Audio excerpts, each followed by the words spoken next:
William Shakespeare is known as one of the greatest playwrights and authors of all time. With an astonishing 39 plays and 154 sonnets under his belt, he was undoubtedly a prolific writer. Despite being a household name in today's world, Shakespeare did not always live a glamorous life. William Shakespeare was born April 23rd, 1564 in Stratford-upon-Avon, England. He was born to John and Mary Shakespeare. Experts have determined that Shakespeare's father was a glovemaker and most likely illiterate, but he did hold some power in the town of Stratford, holding positions such as mayor. Because of his father's influence in town, William Shakespeare received the opportunity to attend the stringent and strenuous Stratford Grammar School. While attending class, it is assumed that Shakespeare studied the language of Latin and more advanced topics such as rhetoric and logic. Shakespeare's studies did not continue for long, as he was pulled out of school at around the age of 13. The next chapter of William Shakespeare's life begins with his marriage to Anne Hathaway at the age of 18. Anne Hathaway was 26 at the time and was from the town of Stratford as well. The couple went on to have 3 children named Susanna, Judith, and Hamnet. Because of the circumstances of Shakespeare's profession as a prominent playwright and actor, he was unable to spend much of his time with his family. Some suggest that William Shakespeare spent such a sparing amount of time with his wife because their first child, Susanna, was conceived out of wedlock, and the marriage was done out of necessity, not love. Whatever the case is, it is irrefutable that Shakespeare's exciting life as a playwright is the main cause of his absence at home. Shakespeare joined a successful acting troupe known as Lord Chamberlain's Men in 1594, which led to his success and recognition in England. This ensemble of men performed at the Globe Theatre, which held up to 3,000 people. The Lord Chamberlain's Men, led by William Shakespeare, gained recognition from both Queen Elizabeth and King James I. Shakespeare passed away on the same day as he was born, April 23rd, 1616, at the exact age of 52. It is debated how exactly William Shakespeare died, but one theory is that he may have partied too hard on a special night. He was laid to rest in his hometown of Stratford, England, where he resides to this very day. Our play, The Taming of the Shrew, is classified as a romantic comedy and is one of Shakespeare's earlier works. Estimated to have been written in the early 1590s, The Taming of the Shrew utilizes a plot device known as multiple plotting, which simply means there is more than one subplot occurring during the play.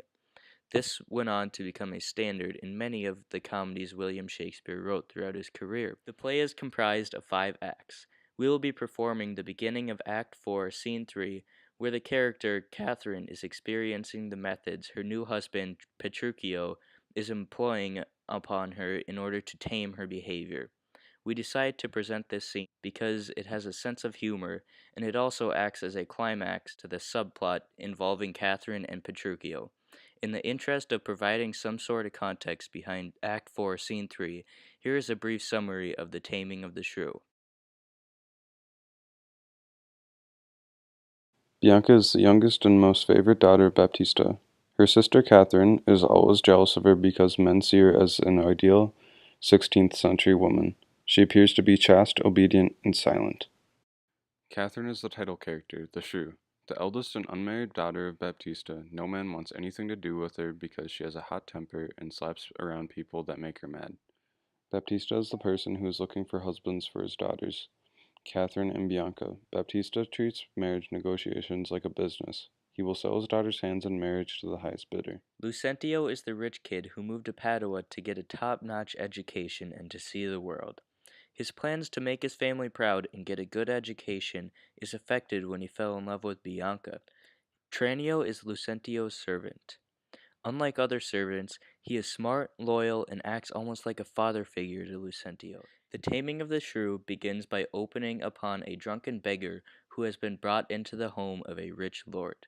The lord proceeds by playing a practical joke on the beggar, in which he will fool the man into believing he himself is a lord. Once successfully pranking the man, the new lord is shown an amazing play called Taming of the Shrew, thus showing that the play is actually a play within a play, or playception, if you will. The premise of the play is set with the arrival of Lucentio and Tranio in the city of Padua. While the two are conversing in the streets, they lay their eyes upon the well-known man, Baptista, and his daughters, Catherine and Bianca. Lucentio and Tranio stop to listen to the trio speak to Hortensia and Gremio. While eavesdropping, the two learn that Baptista will not allow Bianca to marry until Catherine finds a husband. Baptista proceeds to hint to Hortensio and Gremio that finding an impressive tutor for his daughter may sway his judgment about who Bianca will marry. Meanwhile, off to the side, Lucentio swoons over the love he feels for Bianca after just seeing her for the first time. He comes up with an elaborate plan to disguise himself as a teacher named Cambio in order to gain closeness to Bianca. At the same time, his right-man hand, Tranio, will disguise himself as Lucentio in order to keep appearances in Padua. Next, Petruchio and his servant Grumio arrive from Verona at the door of Hortensio's house, claiming to his old friend that he is in search of a new wife. His standards for this woman are quite low, as he claims to only be interested in the wealth she has. After hearing his dear friend's desires, Hortensio informs Petruchio about Catherine. He is quite excited about this news and demands to visit Baptista at once. At the same time, Lucentio, disguised as Cambio, is hired by Gremio to tutor Bianca on his behalf. The group of suitors, including Lucentio, Gremio, and Hortensio, are brought up to date about Petruchio's intentions to marry Catherine. At this time, Tranio, disguised as Lucentio, comes along and expresses his interest in courting Bianca to the group. This raises concern as the competition for Bianca now involves 3 known people. The gang of suitors arrives at Baptista's doorstep to present their plans in regards to the daughters. Petruchio and Baptista get right down to business and negotiate the marriage like the bartering of a common good.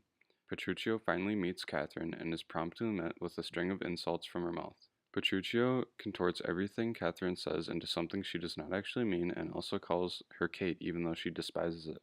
This is the beginning of Petruchio's process of taming the shrew. He then leaves the scene and attention is turned towards Tranio and Gremio. Tranio as Lucentio ends up winning over Bianca from Baptista simply because he has more money than Gremio.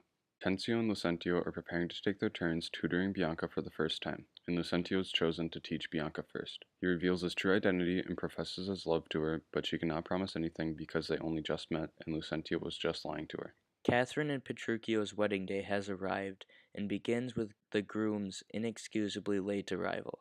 Not only is Petruchio late, but he also looks like he has not changed clothes or bathed in weeks.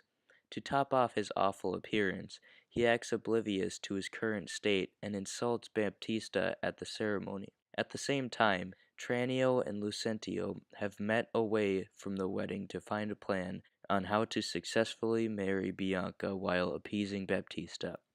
They reach no conclusion when Grumio and the wedding reception enter the scene. Petruchio insists him and Catherine leave the guests behind and return to his home. The ordeal of Petruchio's taming begins with his completely rude behavior towards his servants for no reason, while turning toward Kate and treating her in a calm way. The couple ends up going to bed that night without supper and with the previous events on the mind.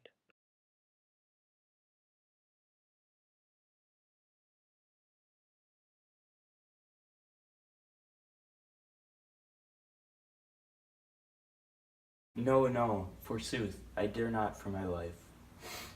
The more my wrong, the more his spite appears. What, did he marry me to famish me? Beggars that come unto my father's door, upon entreaty have a present alms. If not elsewhere, they meet with charity. But I, who never knew how to entreat, am starved for meat, giddy for lack of sleep. With oaths kept walking, and with brawling fed, and that which spites me more than all of these wants, he does it under the name of perfect love. And who should say, if I should sleep or eat, 'twere deadly sickness or present death, I pithee go, and get some repast. I care not what, so it be wholesome food. What say you to a neat's foot? 'Tis passing good, I prithee let me have it. I fear it is too choleric of a meat. How say you to a fat tripe finely broiled? I like it well, good Grumio. Fetch it me. I cannot tell. I fear 'tis choleric. What say you to a piece of beef and mustard? A dish I do love to feed upon. Aye, but the mustard is too hot a little. Why then, the beef, and let the mustard rest. Nay then, I will not. You shall have the mustard, or else you get no beef of Grumio. Then both, or one, or anything thou will. Why then, the mustard without beef? Go get thee gone, thou false deluding slave. Thou feedest me with the very nature of meat, sorrow on thee and all the pack of you, that triumph thus upon my misery. Go, get, gone, I say. The scene continues with the berating of a tailor in front of Kate in order for Petruchio to convey his point that clothes do not matter. Catherine reaches the point where she is done with Petruchio's absurdness and agrees to what he says, no matter how ridiculous. In Padua, Lucentio and Tranio successfully fool Baptista into signing documents for the disguised Tranio to marry Bianca, while Lucentio runs away to elope with Bianca in secret. To conclude the play, Hortensio, Petruchio, and Lucentio all gather in contest to see who has the most obedient wife. Kate pulls off an act that displays her obedience in an unrealistic way that can almost be seen as a joke. Nonetheless, Petruchio reigns king of all of his friends as the one who has tamed his shrew the best. It is irrefutable that gender roles is the major theme in The Taming of the Shrew. The characters, Bianca and Catherine, both serve as female stereotypes, the perfect, quiet, good girl, and then a horrible woman that can be manipulated by a man. The play also portrays men almost as the owners of their wives, which is shown by scenes where Catherine and Bianca's suitors negotiate their marriage for monetary value with Baptista. Clearly, gender is used in The Taming of the Shrew to display sexist values that were commonly held during the 16th century. Although much of the play is centered around stereotyping the unbalanced relationships between man and wife and can be viewed as one of Shakespeare's most sexist works, the ridiculous acts of Petruchio and Bianca's suitors can be interpreted as empowering to women. The lengths the men will go to please Bianca and gain her love goes to show that men will do anything to gain a girl's approval. Also, Catherine's response to Petruchio's contest in the end of the play is so ridiculous, it almost seems like Shakespeare is making a joke out of taming of women. According to the critic, Amory Rivera, The Taming of the Shrew is a very sexist play. It is all about how men should tame their wives. It expresses that men have dominance and superiority over women. On the brighter side, historians have concluded that The Taming of the Shrew's use of multiple plotting sets a precedent in literary technique in Shakespeare's later plays. Experts also generally agree that this comedy is not up to par with classic comedies like The Twelfth Night. Alright, so basically, our opinion is after reading The Taming of the Shrew, we can conclude that the play was surprisingly good compared to other works that we've read of Shakespeare. And this is because the play was genuinely funny at times and had a pretty thought provoking theme. And speaking of the theme, we believe that this play is extremely sexist and it blatantly depicts women as inferior to men, and the sexism of the play is in the title. There's no way that Shakespeare could have written this play at the time to empower women because it was the 15th century, and instead we believe that he was just making a joke out of the situation at hand. And however, despite all this, we did enjoy the play when compared to works such as Romeo and Juliet or Macbeth. Because it actually made us laugh, and the plot was so ridiculous, you just kind of had to laugh at it.